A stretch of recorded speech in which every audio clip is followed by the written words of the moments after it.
আমাদের তো নির্বাচনের ইশতেহার আমরা জনগণকে দিয়েছিলাম, সেই ইশতেহার জনগণ গ্রহণ করার কারণে বিপুল ম্যান্ডেট দিয়েছে বিএনপিকে। এই বিএনপির যে নির্বাচনী ইশতেহারের অগ্রাধিকার ভিত্তিতে খাল খনন, ফ্যামিলি কার্ড, কৃষক কার্ড, কৃষি ঋণ মৌকুব, এগুলোর ব্যাপারে অগ্রগতি নিয়ে আমরা আলোচনা করেছি এবং বিশেষ করে লালমনিরহাটকে আমি আলোকিত করতে চাই সামাজিক অপরাধ যেগুলো, বিশেষ করে মাদক, ক্যাসিনো, বাল্যবিবাহ, যৌতুক, এগুলোর বিরুদ্ধে আমরা কিছু মেসেজ দিয়েছি। ওনাদের যে 180 দিনের কর্মসূচি আমি দিয়ে গেছি, সেটার কিছুটা ফলো আপ করলাম। সামনে আবার বসে দেখব কাজের কতটুকু অগ্রগতি হয়েছে।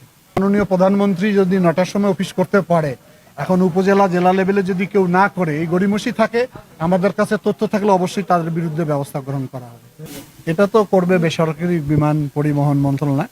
আমি জাস্ট দেখতে যাব আর কি পরিস্থিতি, সেটা ওনার সঙ্গে আমার কথা হচ্ছে। তো বিমান মন্ত্রীকে আমি বলেছি, আহ্বান জানিয়েছি, উনিও হয়তো শীঘ্রই আমার জেলায় আসবে।